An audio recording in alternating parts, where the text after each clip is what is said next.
Shalom.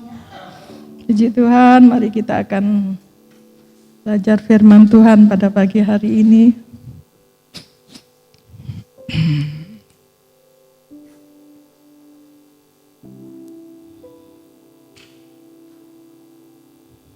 Saya ambil di dalam 2 Petrus. 2 Petrus pasal yang pertama.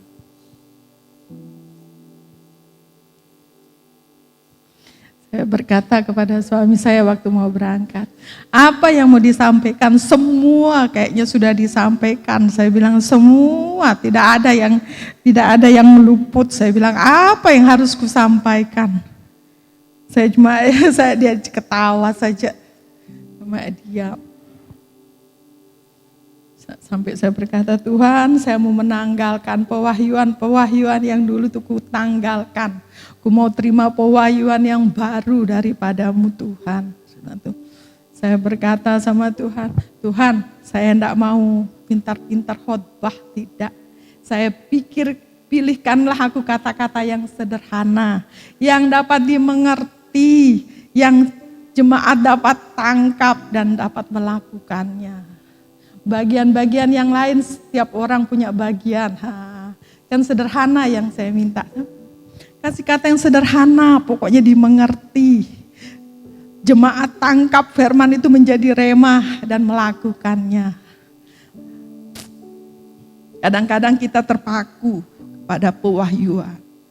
Pewahyuan penting untuk kita bertumbuh di dalam. Tetapi itu harus diimbangi dengan pengertian akan dasar dari pengertian iman kita, yaitu kasih Allah. Kasih.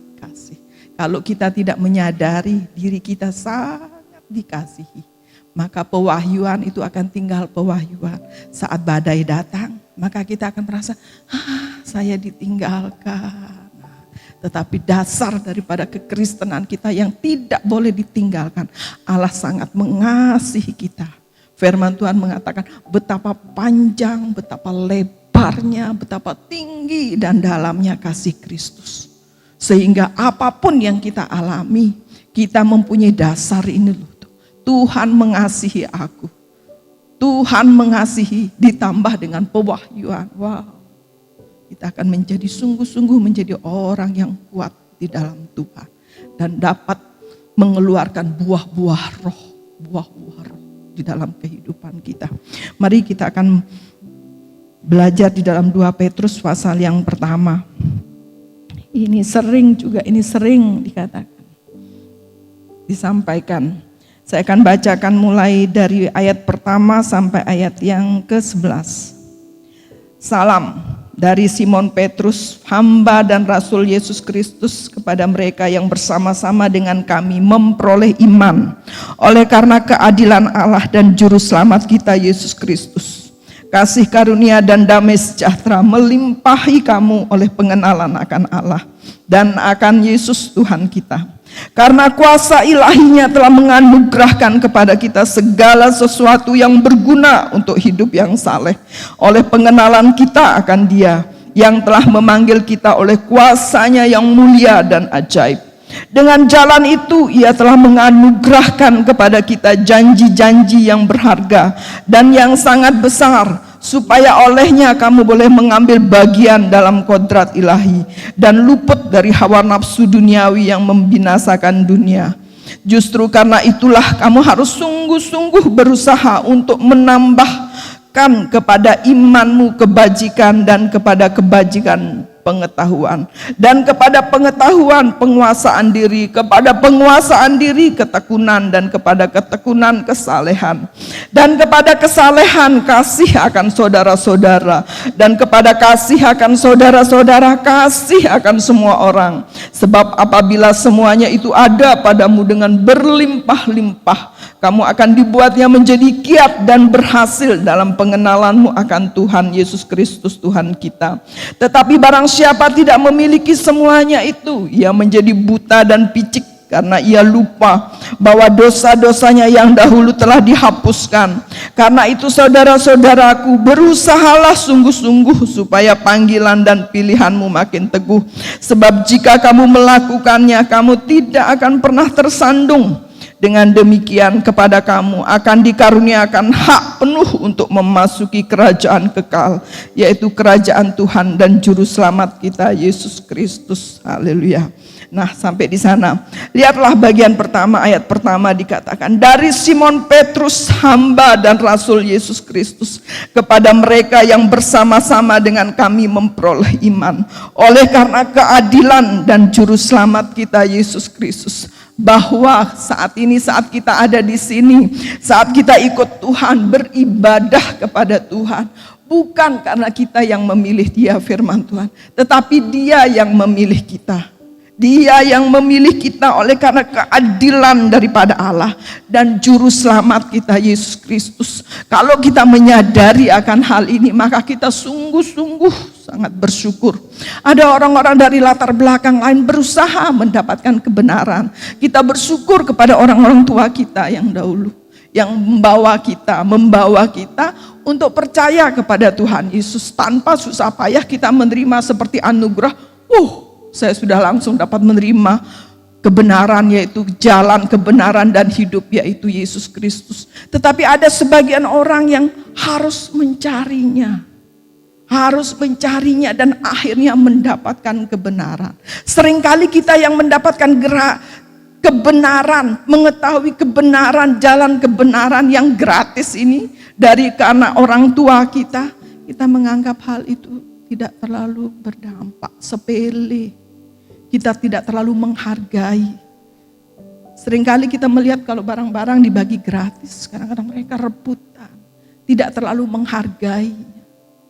Tetapi yang berusaha payah untuk mendapatkan sesuatu, dia akan menghargai, bahkan untuk diberikan kepada orang lain saja. Emat, ini kerja kerasku, ini susah payahku. Nah, ada hal yang bagus, tapi ada hal-hal yang perlu kita memikirkan ulang. Orang di luar sana yang berusaha mencari jalan dan kebenaran, mendapatkannya sama seperti firman Tuhan. Dikatakan dia memperolehnya seperti harta yang terpendam, sehingga dia rela mau melakukan apa saja, menjual semuanya untuk mendapatkan itu. Tetapi kita yang gratis katanya, karena orang tua kita, dan kita tidak mengadakan pembaharuan bahwa diri saya sendiri, saya sungguh percaya kepada Tuhan. Bukan karena orang tua, seperti lagu sekolah minggu. Bukan karena kakak, bukan karena adik. Tetapi karena kita percaya mengenal Tuhan. Berapa banyak kita yang, khususnya kita yang turunan dari keluarga orang percaya. Dan merasa biasa-biasa saja kekristenan kita. Kita tidak ingin lebih lagi. Kita tidak ingin menjangkau sungguh-sungguh meraih yang lebih lagi. Sebab firman Tuhan mengatakan bahwa saat kita sungguh-sungguh dengan Dia, kita akan menerima segala sesuatu yang baik ini. Mata rohani kita akan terbuka. Tetapi kita terpaku. Ada baiknya kita tidak usah bersusah payah, karena orang tua kita percaya Tuhan dan kita akhirnya percaya Tuhan. Tetapi ada jeleknya itu, tidak pernah ada usaha dan kita tidak menghargai. Berapa banyak yang karena itu akhirnya hilang. Tetapi coba bandingkan dengan orang-orang di luar yang berusaha mencari kebenaran. Saat dia mendapatkan, dia akan memegangnya erat-erat.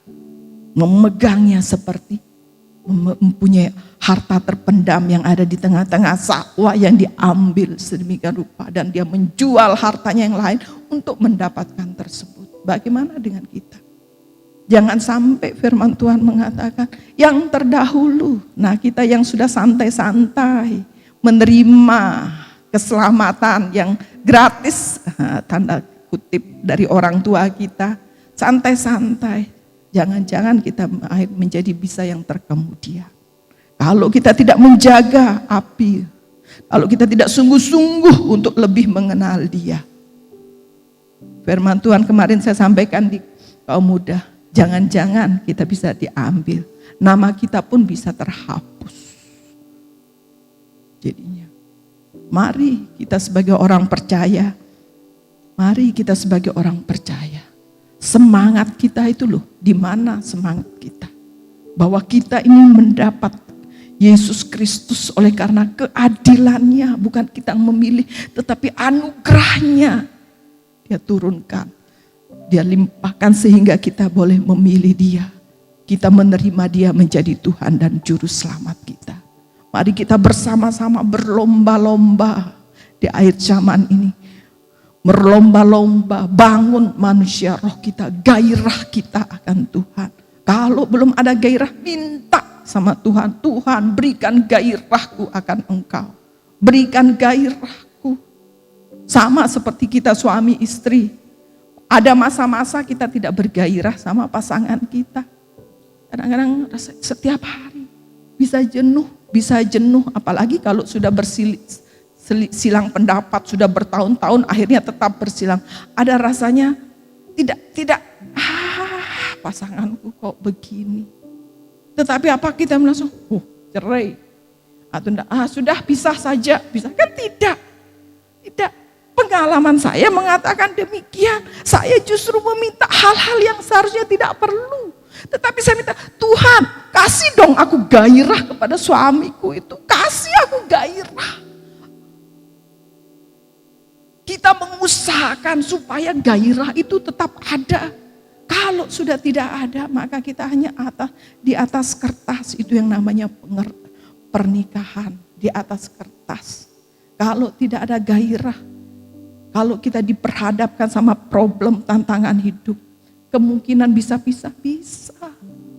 Kemungkinan bisa akhirnya sampai akhir hanya biasa saja. Tidak ada rasa ingin dekat lagi. Pokoknya enggak macam-macam, pokoknya engkau suamiku, aku istrimu, jalan. Kemana-mana orang bilang, oh baik-baik saja keadaanmu. Apakah kita senang itu? Sebagian orang senang. Kalau sudah di rumah, ya sendiri-sendiri. Dan itu terbawa di dalam kehidupan kekristenan kita. Ikut Tuhan ya ikut sama-sama. Tetapi gairah itu tidak ada. Minta. Kita secara akhirnya, kau yang suami istri, apakah masih ada gairah di dalam? Apa hanya sebagai, suamiku untuk penghasil uang. Pokoknya setoran datang. Nyaman saja aku, enggak apa-apa. Tidak ada gairah di dalamnya, ada sekat, enggak masalah. Pokoknya dia menghasilkan uang. Bulanan stop, tak boleh kurang. Umpamanya lebih boleh. Maka aku akan bersuka cita. Apakah begitu? Tidak. Kalau kita mempunyai pikiran demikian, kalau kita tidak membangkitkan rasa gairah cinta, pada saat ada problem, ada masalah, maka engkau akan terpuruk.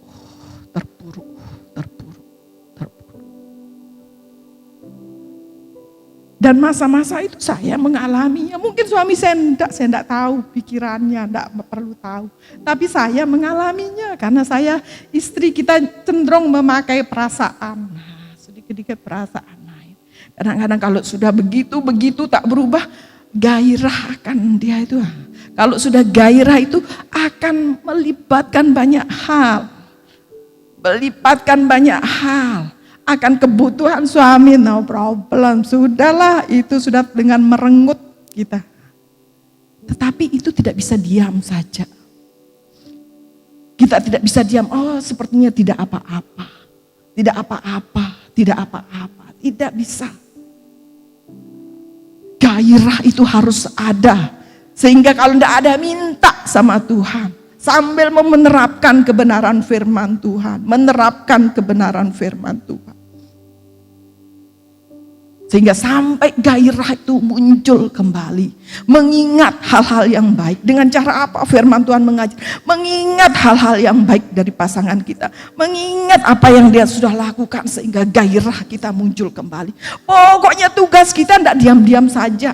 Menerima pasrah. Kalau gairah itu sudah hilang. Minta, ingat kebaikannya. Ingat kasih Tuhan. Tuhan saja sudah. Jadinya double itu harus diingat semuanya. Tuhan, pasangan kita, sehingga lambat laun saat kita sungguh-sungguh meminta, gairah itu akan bangkit kembali Dan sampai bukan hanya seperti tampilan kita suami istri, tetapi engkau benar-benar, engkau saling mengasihi dan gairahmu tetap. Bisa dilihat dari pandanganmu itu loh.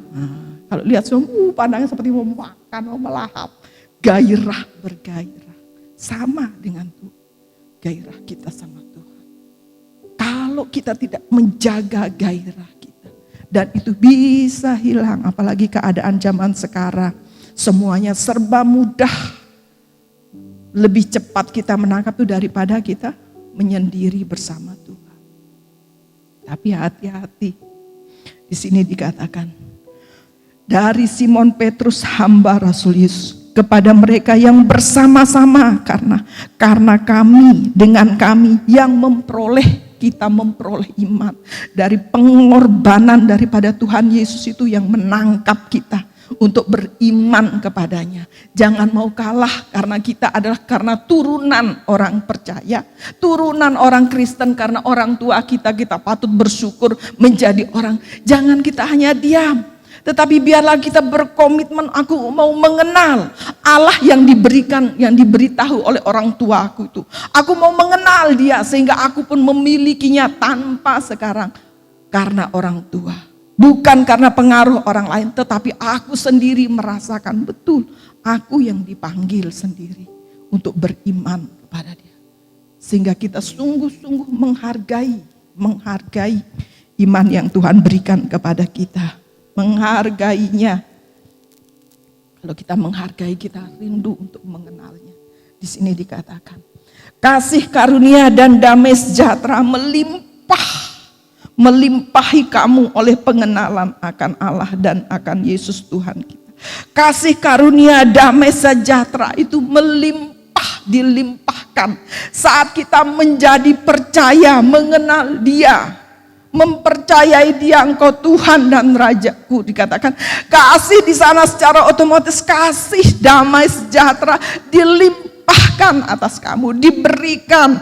Firman Tuhan mengatakan, damai sejahteraku kutinggalkan bagimu. Bukan damai sejahtera yang hanya sekedar, tetapi damai sejahtera Tuhan Yesus itu aku berikan kepadamu.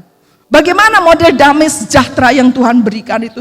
Sungguh di luar akal pikiran. Pada waktu Tuhan Yesus, bayangkan pada waktu murid-murid dikenaikan oleh badai, topan, angin dikatakan di dalam perahu.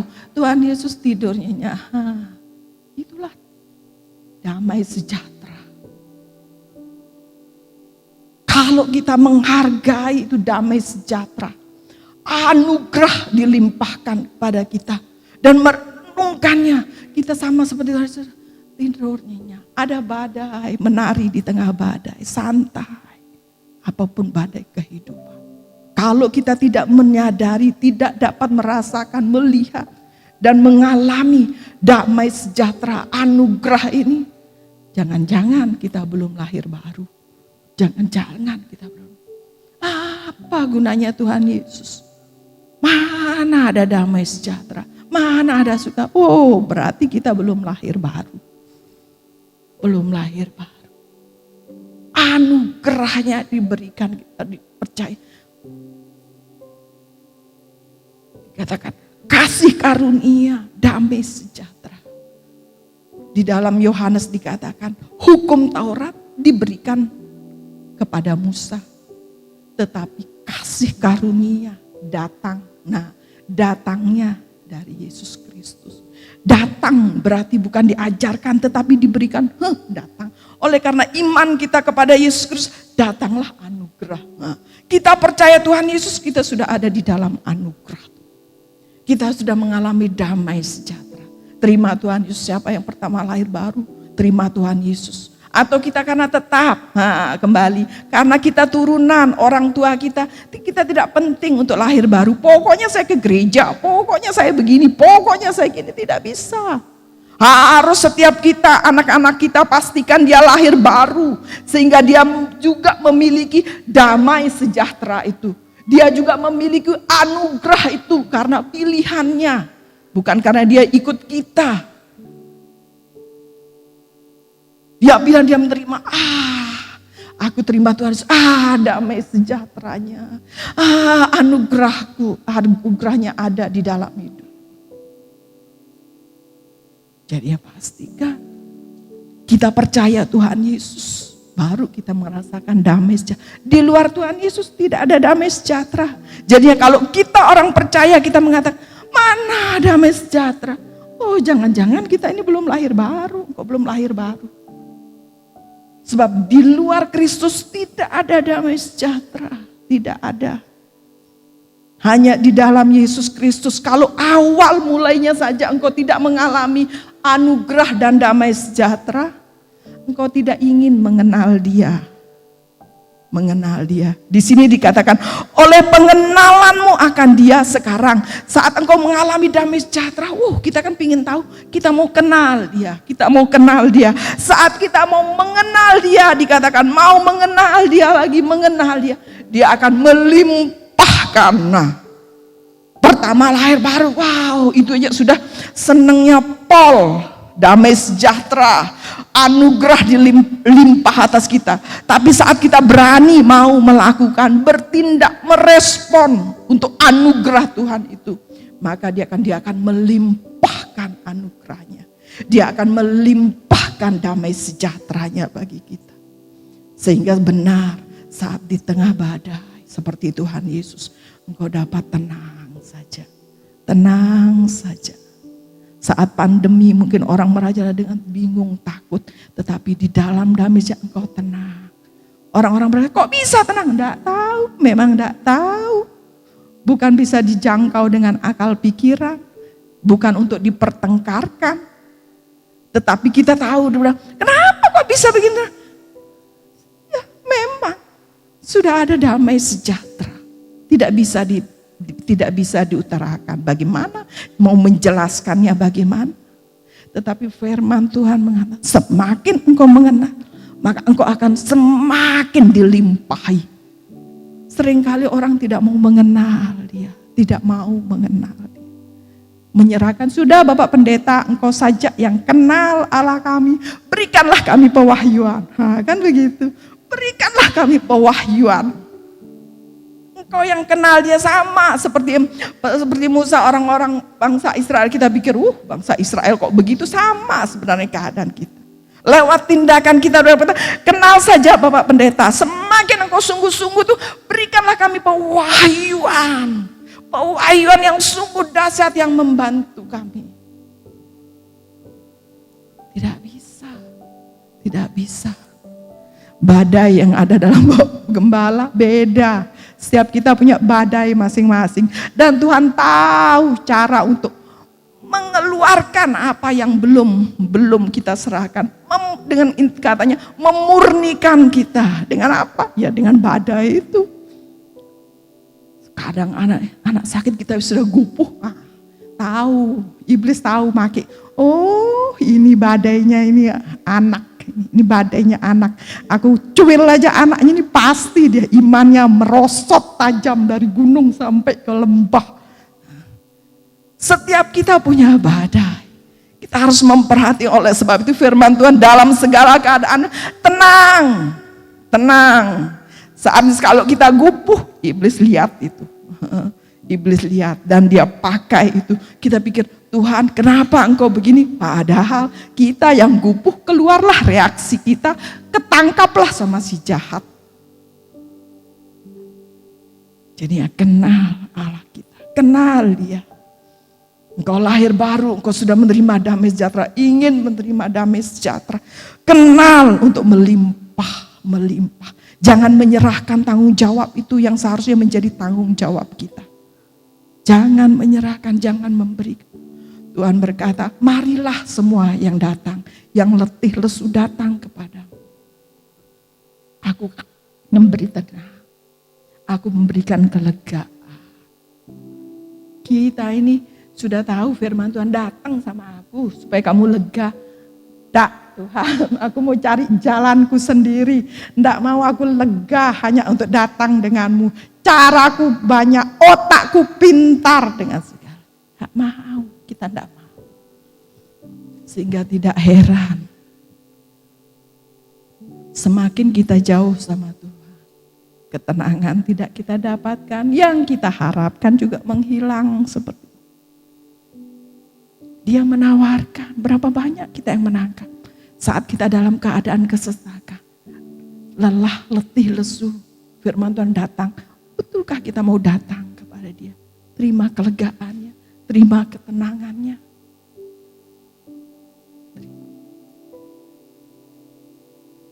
Kita sungguh-sungguh harus menghargai Yesus Kristus yang diberikan untuk kita. Mari kita mengenal Dia, dikatakan. Saat engkau mengenal Dia, Dia akan melimpahi engkau. Melimpahi kasih karunia yang sudah ada, dilimpahi dengan damai sejahtera lagi. Bukan lagi hanya di dalam saja, tetapi kita saat merespon, keluar dari damai sejahtera. Keluar dari damai sejahtera itu. Merespon segala sesuatu. Kan senang kalau kita melihat suatu peristiwa. Maka kita yang merespon itu jangan ikut-ikut gupuh seperti orang-orang lain. Tetapi kita merespon lewat pengenalan kita akan Dia. Meredam hal-hal yang tidak benar, tidak sesuai, kita selaraskan, jadinya kita kembali menyelaraskan hidup dengan firman Tuhan. Ayat yang ketiga, karena kuasa ilahinya telah menganugerahkan kepada kamu, kepada kita segala sesuatu yang berguna bagi kita yang kenal akan Allah kita, mengenal akan Dia. Dikatakan kuasanya menganugerahkan kepada kita segala sesuatu yang berguna. Firman Tuhan mengatakan segala yang baik datangnya daripada Bapa segala terang. Tidak ada kejahatan di dalamnya. Dikatakan saat engkau mengenal akan Dia, Dia akan menganugerahkan segala sesuatu yang berguna. Segala sesuatu yang berguna. Berarti segala sesuatu, baik keadaan buruk, baik keadaan baik-baik saja, atau ada badai di sana, atau ada sukacita, ada kegembiraan di sana, itu dianugerahkan Tuhan. Dan kita dapat melihatnya pada saat buruk, kita dapat melihatnya. Oh, ini ada maksud Tuhan. Jadinya semuanya berguna. Firman Tuhan mengatakan tidak ada suatu pun yang mengenai kita tanpa persetujuan daripada Allah kita. Jadinya kita dapat melihat. Suami saya itu tidak suka namanya. Kelihatannya saya cuma bisa membaca-baca saja. Kalau berbicara tentang dokter dia tidak sepiro suka. Saat saya punya keluhan itu, nih minum ini, dia begitu dia cari. Tapi kalau untuk pergi itu, terus saya kalau sudah rasanya berat kok ini, suami kok enggak respon ya, enggak respon. Nah saat itu bertahun-tahun saya cuma ngendep dalam hati, kalau saya ada keluhan saya ngendep dalam hati. Tetapi suatu hari Tuhan nyingkapkan begini, semakin saya dekat sama Tuhan, saya bergantung, saya akhirnya sekarang bersyukur. Seharusnya kan enggak pengertian suami kok enggak bawa kita ke dokter kayak apa kayak. Gitu. Tetapi saya sekarang bersyukur. Oh Tuhan, bersyukur untuk suamiku. Nah, sekarang dapat melihat gini, bersyukur untuk suamiku yang enggak spiro srek begitu, tanda kutip srek gitu. Saya belajar, jadi saya belajar untuk mengandalkan Tuhan. Saya belajar untuk berharap sepenuh kepadanya. Dulu cuma sedikit-sedikit sambil pecah pikiran kan. Kenapa enggak begini suamiku enggak. Kenapa enggak dia. Sekarang seperti apa? Terima kasih. Bulat, terima kasihnya bulat. Walaupun mungkin rasa sakitnya, keluhannya masih ada. Tetapi bulat sudah. Tuhan terima kasih. Belajar untuk mengandalkan Engkau Tuhan. Lewat Dia, aku itu belah kelihatan bahwa saya sebenarnya tidak mengandalkan Engkau, tidak mempercayai Engkau sepenuhnya. Sehingga pada saat saya mengenal Dia, inilah saat setiap kita belajar untuk mengenal Dia, maka Tuhan akan membawa kepada kita untuk tidak suka menyalahkan orang lain atas keadaan yang kita alami. Tidak suka menyalahkan orang lain. Tidak suka. Tidak suka. Ingat pada waktu Tuhan Yesus, orang-orang bertanya, Tuhan, apa sebabkan dia ini lumpuh atau buta? Buta, dibilang gitu. Apakah orang tuanya yang salah atau siapa yang salah? Tuhan berkata, enggak bingung dia. Untuk memuliakan Tuhan. Itu aja. Pada saat orang-orang yang pada waktu di depan kolam Bethesda, semuanya ingin untuk menceburkan, tetapi tidak ada kemampuan bagi orang yang lumpuh.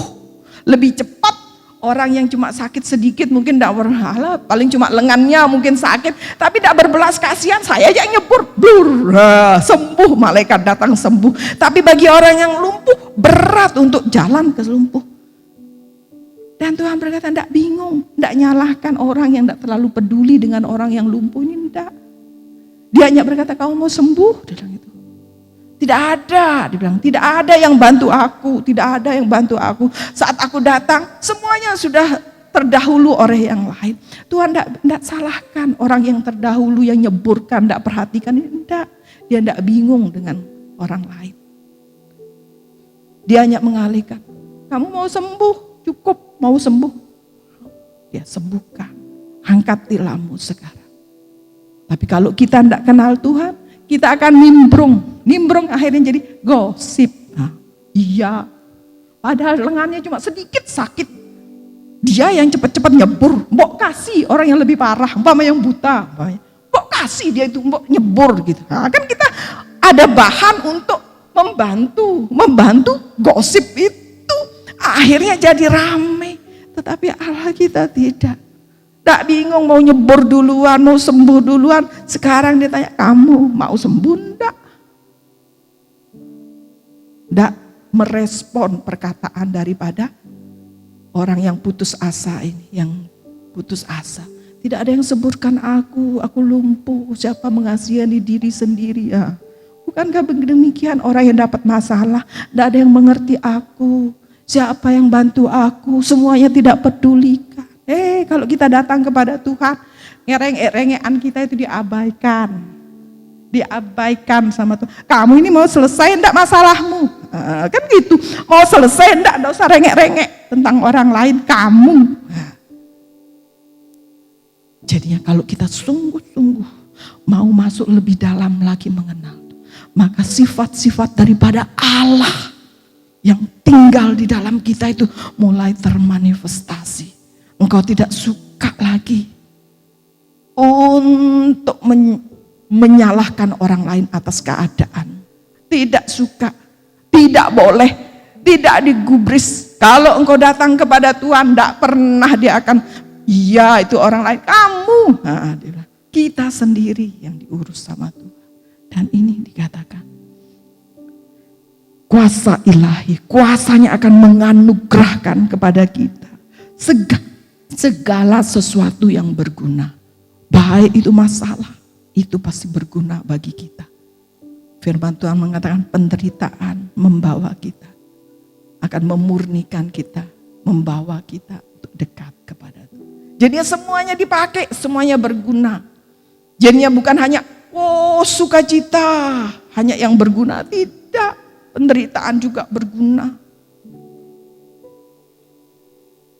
Semuanya berguna. Semuanya berguna. Supaya tujuannya apa? Untuk hidup kita menjadi saleh. Saleh itu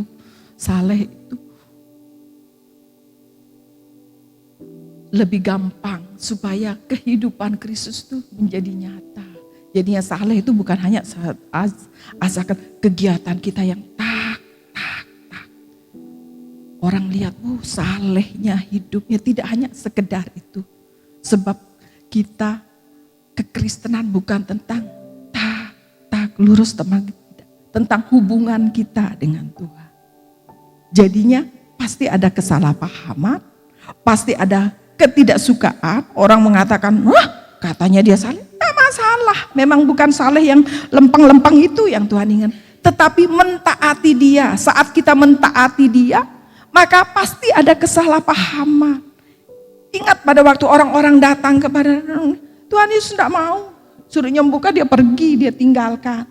Karena aku bukan disuruh di sini. Nah, dia pergi. Berarti kan kesalah paham.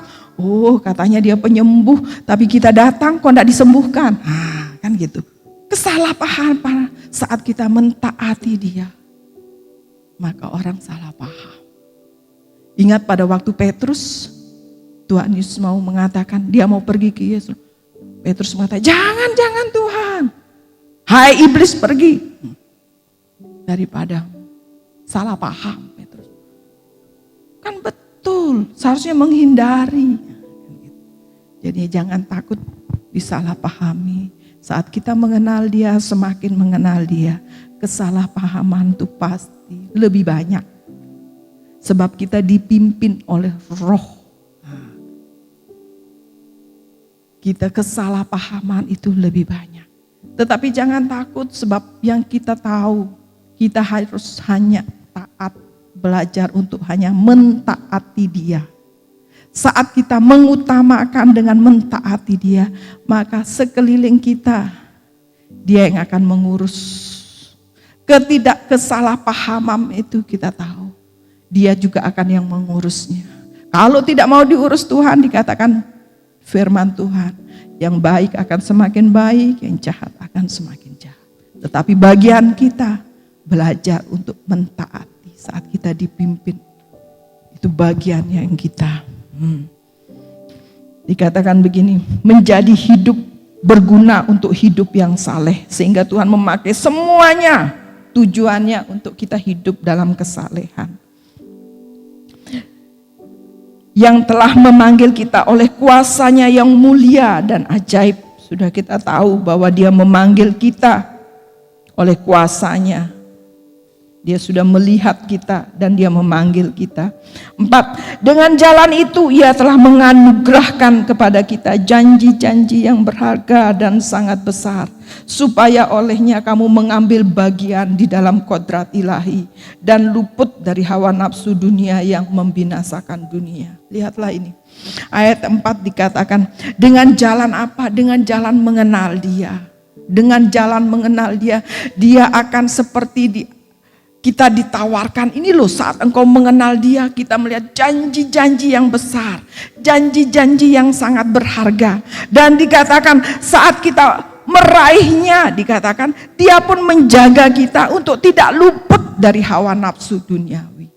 Janji-janji yang Tuhan sediakan, janji-janji yang besar itu tidak bisa dihubungkan dengan keinginan daging kita. Firman Tuhan mengatakan, carilah dahulu kerajaan Allah, maka semua yang orang dunia inginkan, bangsa inginkan, akan diberikan kepadamu. Dia tidak mau kita ambil bagian di dalam keinginan dunia ini yang akan dibinasakan, yang bersifat fana. Dia hanya menginginkan kita untuk berjalan dengan dia, dan hal-hal yang janji-janji yang besar itu akan diberikan kepada kita tanpa kita akhirnya terkontaminasi dengan keinginan daging kita. Tetapi dia yang menganugerahkan. Bukankah luar biasa? Bagi orang yang tidak mengenal dia, janji Tuhan itu omong kosong. Omong kosong, sulit untuk dijangkau, sulit untuk diterima.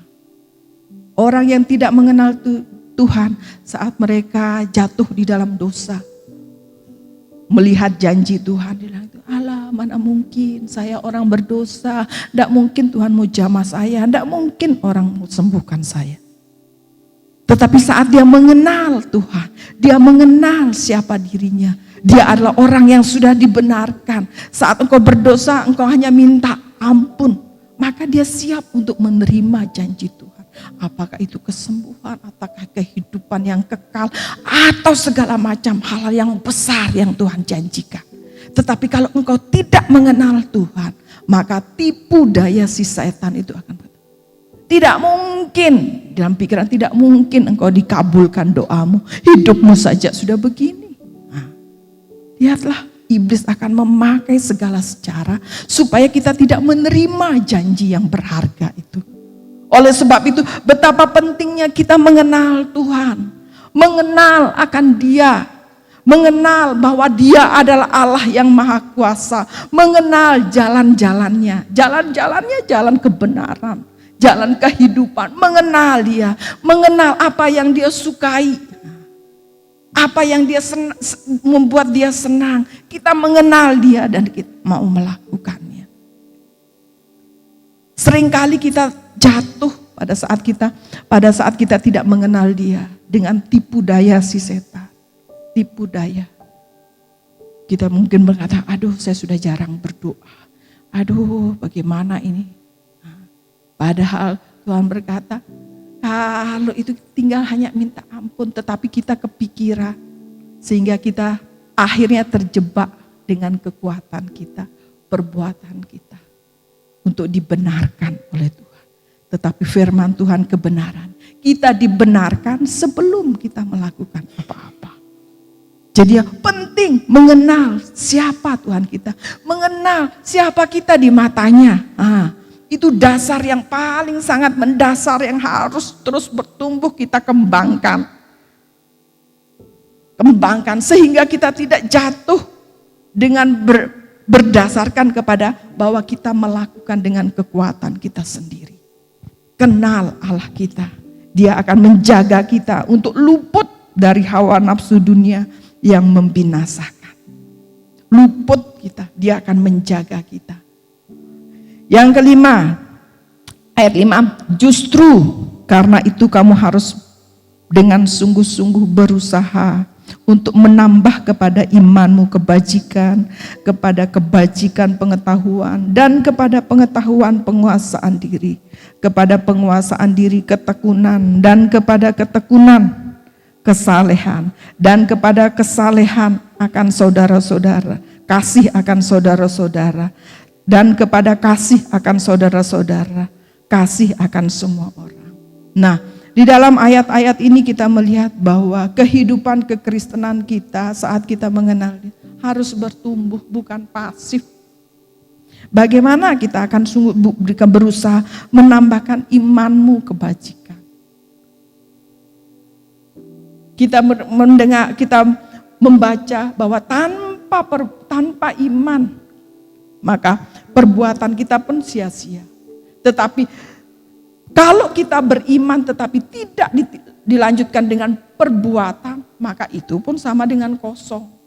Sama dengan kosong. Jadi kita belajar sungguh-sungguh bertumbuh di dalam pengenalan kita yang benar akan firman Tuhan. Sampai akhirnya kita dikatakan di dalam ayat, kita dapat mengasihi saudara-saudara dan kasih kepada semua orang. Kasih kepada semua orang. Sulit hal tersebut, tetapi dengan lewat pengenalan kita akan Dia, maka kita akan dapat mengasihi. Jadinya mengasihi itu bukan dengan kekuatan kita sendiri kita dapat mengasihi. Kalau tidak ada hubungan darah dan daging, kasih kita pasti ada perhitungannya. Tetapi saat kita mengenal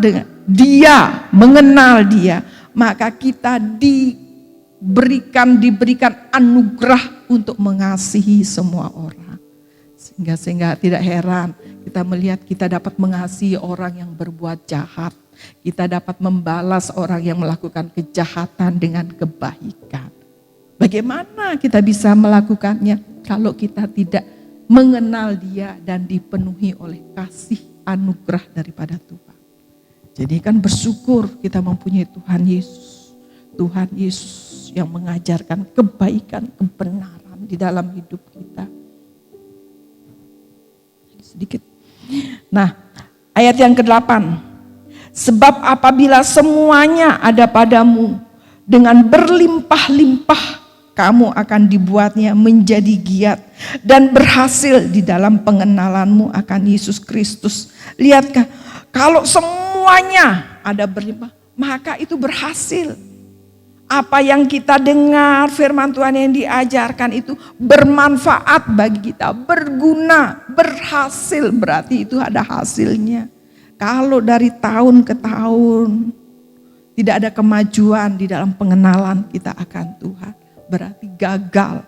Di sini dikatakan saat semuanya kita lakukan, kita sungguh-sungguh melakukan, tidak pasif tetapi kita sungguh mau belajar mengenal Dia, maka dikatakan itu mau dikatakan berguna, akan membuat kita berhasil.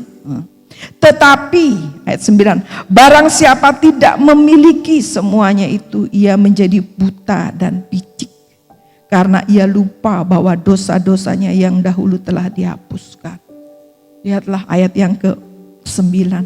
Tapi barang siapa tidak memiliki, tidak mengenal Tuhan yang benar, yang memanggil dia, yang menyelamatkan dia, dikatakan bahwa engkau buta, engkau picik, pandanganmu itu kabur.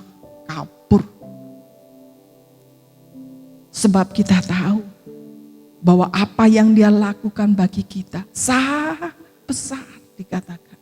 Dia telah mati bagi kita, dosa-dosa kita yang seharusnya kita yang menanggung, tetapi dia yang menggantikannya, dia yang menggantikan. Bukan kita menerimanya sungguh gratis betulan, tidak. Dosa, firman Tuhan mengatakan kalau dosa harus ada hukumannya. Dan dikatakan upah daripada dosa adalah maut. Dan kita semuanya jatuh di dalam dosa oleh karena Adam dan Hawa. Semuanya hidup di dalam dosa. Tetapi karena pengorbanan daripada Tuhan Yesus. Pengorbanan. Jadinya akhirnya kita percaya Dia, kita terima gratis. Tetapi bukan hanya sekedar gratis. Karena ada orang, yaitu pribadinya Tuhan Yesus yang menggantikan kita.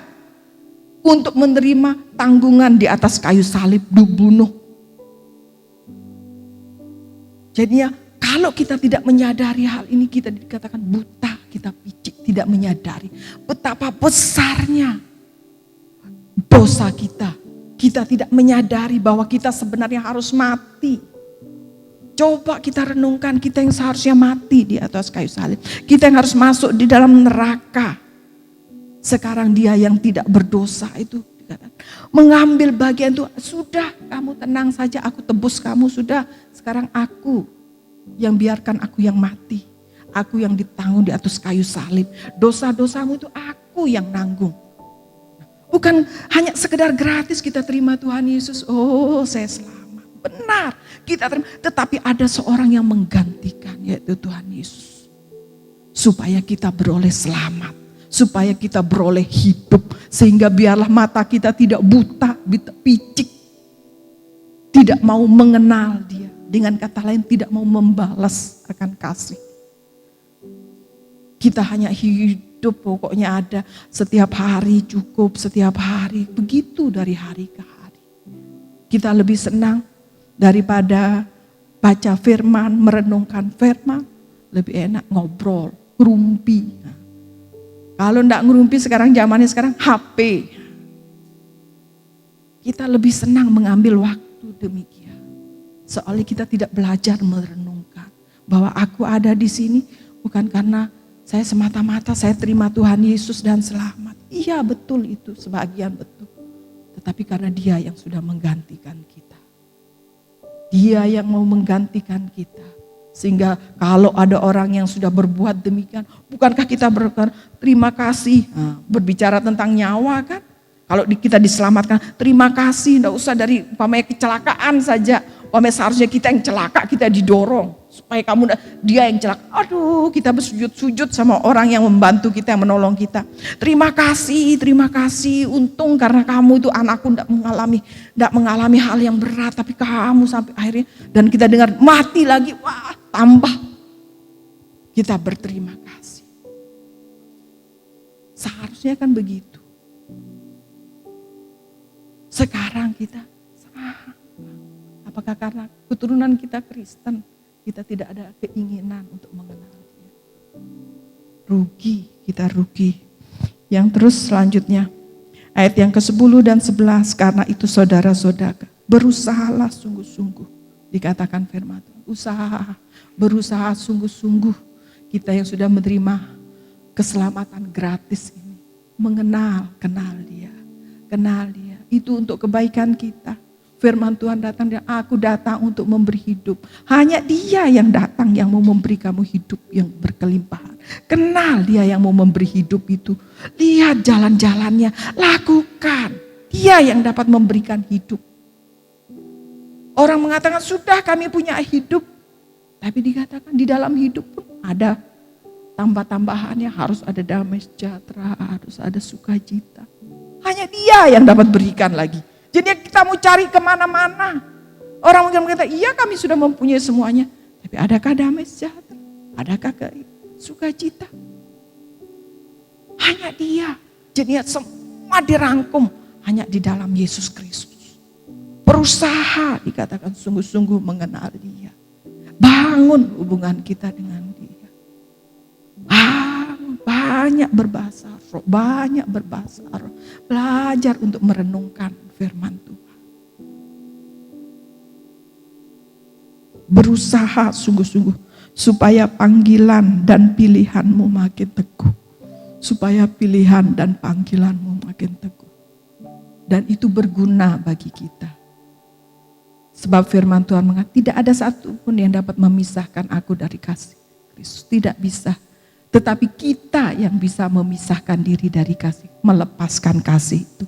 Oleh sebab itu dikatakan, kalau kita tidak sungguh-sungguh, maka engkau panggilan Tuhan, pilihan Tuhan itu kita ragu. Kita yang ragu, Tuhan tidak pernah ragu. Engkau anakku, Dia bilang gitu. Tapi kita menjadi ragu, Tuhan dengan perbuatanku gini, masa aku tetap anakmu yang dikasih, ya kan gitu. Kita yang menjadi ragu. Jadinya bukan untuk Tuhan. Sehingga saat kita mengenal Dia sungguh-sungguh dengan Tuhan, kita pilihan kita akan tetap teguh. Kita mempercayainya dengan sepenuh hati. Sebab jika kamu melakukannya, kamu tidak akan pernah tersandung.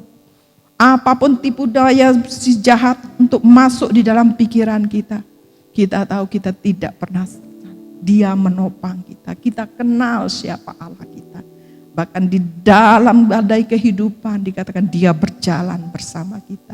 Sadarkah kita kalau kita mengalami badai kehidupan, ada Tuhan di sana bersama kita? Seringkali kan kita tidak sadar, Tuhan di manakah Engkau? Ya aku ada di sini, di dalammu. Tidak pernah kemana-mana, Kan kita yang butuh Tuhan untuk kesadaran kita bahwa Tuhan ada bersama dengan kita. Kenal Allah kita sehingga Dia akan melimpahkan anugerahnya. Dia akan melimpahkan damai sejahteranya. Banyak orang mengalami kesusahan itu sudah lupa dia kalau Tuhan ada bersama dengan kita. Jadi betapa pentingnya kata sungguh-sungguh. Sungguh-sungguh. Tidak ada satupun orang yang kuat. Tidak ada. Semuanya gampang goyah. Kita kuat karena Tuhan menopang kita. Karena kita kenal Allah kita. Dia tidak pernah meninggalkan kita.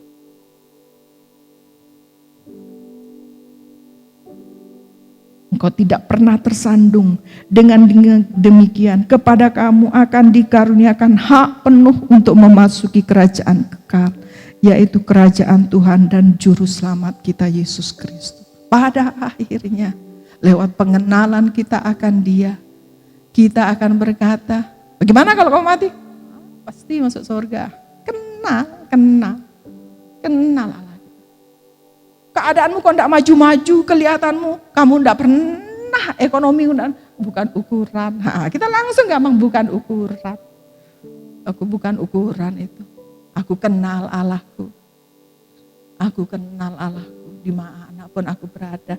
Tidak maju-maju di dalam hal yang lahiran. Tidak masalah, aku kenal. Dia tidak pernah meninggalkan. Kenal, tahu. Sebab Tuhan tidak pernah meninggalkan kita. Saat Dia memanggil, Dia memilih, tidak akan pernah meninggalkan. Dia adalah setia. Tetapi hanya kita yang bisa meninggalkan Dia. Saat kita meragukan Dia, kita tidak kenal Allah kita. Saat badai datang, kita akan meninggalkan Dia. Mari kita sungguh-sungguh mengenal Dia. Dan kita akan melihat Allah kita yang sesungguhnya mengasihi kita.